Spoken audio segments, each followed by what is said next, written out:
Hello everyone, I'm back with a new video and welcome to my YouTube channel. Today's video is from English Literature First Flight book, Chapter 1, A Letter to God.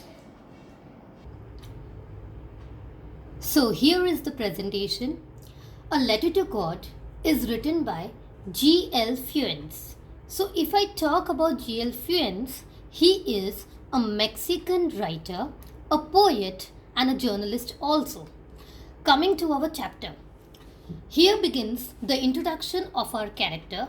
The hero of the story is Mr. Lencho. He is a poor farmer who is hardworking and has a lonely house in the valley on a crest. The word meaning for crest, on a top of a small hill here. You can see Lencho's house and the cornfields. Moving ahead, here we come to introduction of Lencho's family members. He has a wife who manages all the household work.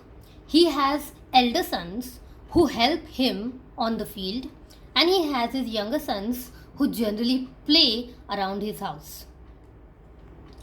Now, Lencho stands near his field and pray to God. Oh dear God, this year it should rain very nicely so that my crop yields maximum, and this will help my family to survive the entire year in a very happy mood. Okay, so now we are moving to the next scenario of this chapter. Lencho's wife, she is preparing the evening supper. Evening supper is the light meal prepared for the dinner. She calls everyone in the house to have the dinner. Everyone starts enjoying the dinner. Suddenly, Lencho realizes a storm from his door and window. He rushes towards the door and, as expected, it is raining.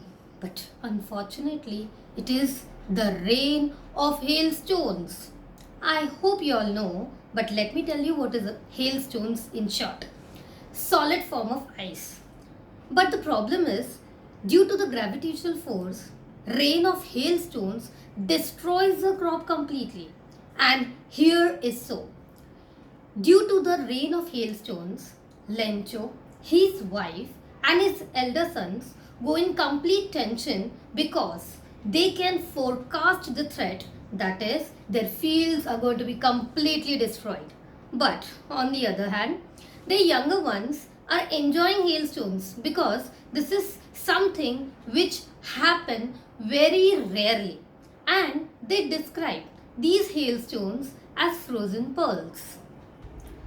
So, a pictographic presentation of whatever I said. Lencho's wife preparing dinner. Lencho, his children and wife enjoying the dinner. Later, the storm in their life, that is, the rain of hailstones. And here we come to know that it has rained in a very huge amount, destroying their entire field, and a clear picture of Lencho in complete vain, that is, nothing left out, not even a leaf on his entire cornfield. So here a situation where Lencho is in vain. Okay, so now we all know that Lencho is in a complete tension. In this situation, not only Lencho but anybody in the world would trust only one power, and that is nothing but our Lord, God. Right? Similarly, Lencho, he has a complete belief and faith in God. But now the humor in the story begins. And that humor is, we all have written letters, right? We have written letters to our friends, family members, to an editor of a newspaper, a municipal commissioner, as per our syllabus, right? But here, Mr. Lencho is going to write a letter to God. And in this letter, he is going to describe all the problems that he has faced, and he needs a solution from God. And guess what? He himself tells that the solution is to recover all the losses from this hailstones rain. He need 100 pesos. Now, the first question that you get is, why am I saying pesos? Pesos is nothing but currency of Latin America. So, Lencho somewhere organizes everything and feels that if God lends him 100 pesos, he can recover all his losses. He can buy new crops, he can plant them, and his family can survive ahead accordingly. In the same manner, he writes the letter, and in this recipient's address, he just mentions God. Accordingly, the next morning, Lencho visits the post office. He posts the letter just normally as we do. Now, the further part along with the PowerPoint presentation. So here, Lencho is writing letter to God, and he is going to put it into an envelope as formally as we do for other letters. He posts his letter in the post office. Now, here is a new part in the story. Postman finds this letter and he reads it out. And on reading this letter, he just starts laughing aloud. Oh yes, obviously it is a part to laugh. Can somebody write a letter to God? And this is what he is going to discuss with this fat postmaster who is very good and cute at heart. When the employee from the post office discusses the Lencho's letter with postmaster feels that it is not a point to laugh at. It is to understand this poor farmer's situation where we are supposed to actually help him and help him to come out of this crisis. For this, he requests all his employees for some voluntary contribution. Every employee in the office, in the post office, starts discussing over it. Postmaster himself also contributes some part from his salary. All the employees, being cooperative and good at heart, totally contribute something or the other. The total contribution comes to 70 pesos. They all keep their contribution as it is in Lencho's letter. The next part begins here. They are waiting for Lencho to visit the post office, and as expected, Lencho visits post office on Sunday morning. Lencho asks for his letter and postmaster hand over the letter to him. Lencho is also surprised. Oh wow, see these stars? They are indicating the happiness on his face that yes, his faith, his belief in God is true, and accordingly he has received a reply. But the problem is when he reaches home and opens his letter, he just finds 70 pesos as collected from the voluntary contribution of employees. And here is the irony of the situation. Instead of being thankful to God for helping him out, Lencho feels that he is being cheated. Now, who is cheating him? He feels God helped him out. God might have given his complete expectation amount, that is 100 pesos, in the letter.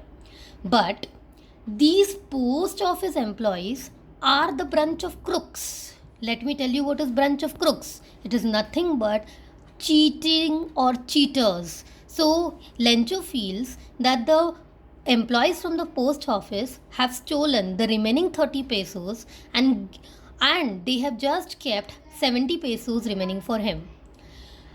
As you know, Lencho is a sentimental man, and he feels that as God replied to his wants and helped him in his crisis, God will also consider his second letter. And he continues writing the second letter where he is going to complain regarding the cheating done with him. He writes the second letter to God in which he specifies that, "Oh God, I asked 100 pesos from you. I know you might have given it completely, but the bunch of crooks, that is, the employees of the post office, have cheated on me and they have stolen 30 pesos out of it. So I need 30 pesos more. This time, please take care to send money through some other source, but it is not the post source. Irony of the situation. Can you see? These people have actually helped Lencho and made him come out of his crisis. And what is Lencho doing out here? He is thinking that these people are the bunch of crooks who are cheating. This is where we are coming to the end of the story, and let us discuss what we have learned from the story, the moral of the story. No good deed goes unpunished. Or you can say, act of kindness backfire on those who offer them. I know this language is quite difficult for one to understand, so I would tell you in a very simple way. Sometimes we help people, we act kind with them, but the problem is these people do not appreciate our kindness, our help in a proper way. I can give you an example. For say कि you have helped one of your friend in doing something which is not told to him, and he starts blaming you for it. So this is what is the moral of the story, where Lencho, instead of being thankful to receive help of 70 pesos, is blaming the same people who helped him. Okay, so now here is a good news for you all. This entire PowerPoint presentation will be available for you in the description box in the form of a link. You are supposed to click on the link, download the file. You will receive the entire PowerPoint presentation along with the notes of this particular chapter. So in the notes, I have included the difficult words along with their meanings. Next part is the textual question and answer part. So these are the questions and followed by their answers. Here we come to the language study as per your textbook. I have provided you all the answers here. Now I know that you all are happy because I had committed you yesterday and I am here with it. So I hope you all have understood the chapter well, and as I do, please like, share, subscribe to my channel and press the bell icon. Share my video as maximum as you can, and I will come up with the next video soon. So stay tuned and thank you.